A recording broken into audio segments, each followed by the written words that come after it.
natif de Sofia. Félicitations au nouveau gouvernement. Après le remaniement gouvernemental d'hier, l'association Sofia Mirail, regroupant les natifs des 7 districts de la région Sofia, à savoir Port-Berger, Mampioun, Antsuib et Fandinavaraj, Manchtzaj, Analalav et Béalalan, présidée par Jean Chris et toutes les associations de cette région, à l'instar de Fivasu, Fikamalan Vayav Sofia, ONG Aombla Vanga, Azanaka Mevaram, association des jeunes cadres, n'ont pas manqué de féliciter le président de la République, Andra Duel, ainsi que les ministres du nouveau gouvernement, dirigés par le Premier ministre Christian Tsay, pour leurs nouvelles fonctions. Ce matin, ces natifs de la région Sofia ont tenu à remercier le président et le Premier ministre d'avoir accordé leur confiance à 2 des leurs, à savoir le ministre de l'Éducation nationale et de la formation technique et le ministre des Affaires étrangères. Les natifs de la région Sofia ont également félicité ces 2 ministres et les ont souhaité un grand accomplissement dans leurs fonctions respectives. Jeunesse et démocratie, promouvoir les valeurs démocratiques. La population malgache est très jeune. D'après les résultats du recensement général de la population effectué dernièrement, 50% de la population malgache ont moins de 18 ans, dont 43% ont moins de 15 ans. Ainsi, l'initiative de développer l'esprit des jeunes dans la promotion des valeurs démocratiques a été l'objet de la conférence débat aujourd'hui au Palais des Sports Mamas. De nombreux intervenants ont animé la conférence, tels que Lantou Ratsid, Andiana Radouarson. L'objectif est de conscientiser les jeunes dans leur contribution au développement du pays. Selon les précisions de Tateltina Radzonarve, le représentant d'American Corner Alternative, la tenue de cette conférence vise à promouvoir les valeurs démocratiques, le civisme et la citoyenneté chez les jeunes malgaches. Nous avons invité de nombreux intervenants dans le but d'éveiller l'esprit des jeunes afin qu'ils puissent savoir exactement ce qu'est la démocratie, a-t-elle précisé. Par ailleurs, des documents de concertation et des rapports des différents partenaires comme la Fondation Friedrich Ebert Stiftung ont été distribués aux jeunes étudiants et aux autres acteurs présents afin qu'ils puissent développer un esprit critique et partager les dites valeurs de la démocratie. Conseil d'administration du FMI, déblocage de 43,3 millions de dollars. Le 29 janvier 2020, le Conseil d'administration du Fonds monétaire international FMI a achevé la 6e et dernière revue de l'accord au titre de la facilité élargie de crédit FEC en faveur de Madagascar. L'achèvement de cette revue permet de débloquer 31,43 millions de DTS, soit 43,3 millions de dollars, portant la totalité des décaissements au titre de l'accord à 250,55 millions de DTS, soit 348 millions de dollars. Dans le cadre de la mise en œuvre du programme de réforme appuyé par la FEC, le gouvernement a réalisé des progrès importants en matière de consolidation de la stabilité macroéconomique, de promotion d'une croissance inclusive et durable et de réduction de la pauvreté.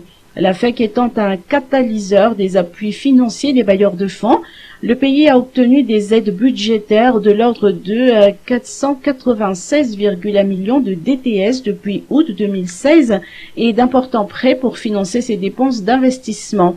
Au niveau des finances publiques, l'État a maîtrisé son déficit budgétaire pour qu'il reste en dessous de 2,5% du PIB pendant ces 3 dernières années et le taux de pression fiscale a augmenté, passant de 9,2% du PIB à fin 2016 à 10,5% du PIB à fin 2019.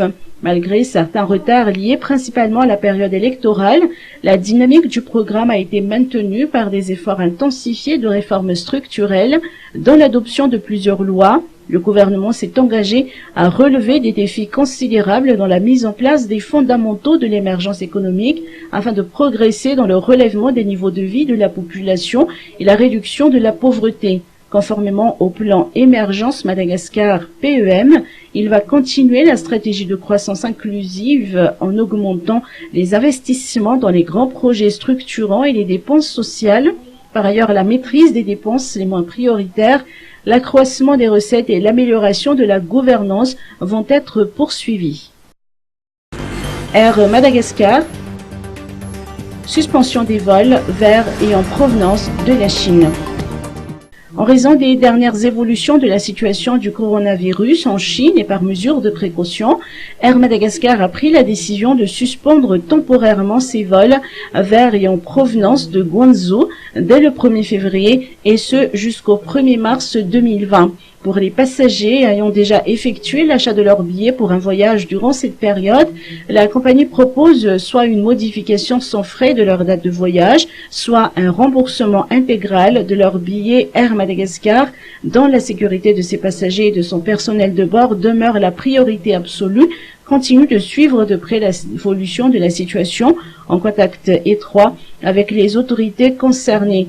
La compagnie tiendra sa clientèle et le public informés quant à une éventuelle reconduction de la suspension. Balik, une énergie propre et économique à tous les Malagasy. Seuls 15% des Malagasy ont accès à l'électricité. Augmenter ce taux, tel est l'objectif de Telma Yemvoul à travers le nouveau produit Balik, une énergie solaire propre et accessible à tous. L'objectif est que 90% des Malagasy soient couverts en mobile grâce à cette nouvelle énergie solaire. À l'issue de la présentation du nouveau produit ce matin dans l'enceinte Nokanalakil, le chef du projet HSH du Telma, kit solaire domestique, Santanirina Ramanantoine, a noté que pour cette année, Balik prévoit d'atteindre 500 000 bénéficiaires. Balik est le fruit d'un partenariat entre Telma et Greenlight Planet pour démocratiser l'énergie propre et la rendre accessible à tous, partout à Madagascar. On est aujourd'hui, si vous regardez, l'acteur économique le plus présent dans tout le territoire. Aujourd'hui, Telma recherche des actions qui vont impacter le développement de l'ensemble des Malagasy. Et la base du développement, c'est l'énergie. Sans énergie, il n'y a pas de télécom. Hein? Donc même un Fouzaourn a besoin d'énergie pour fonctionner. Et donc, on est présent partout.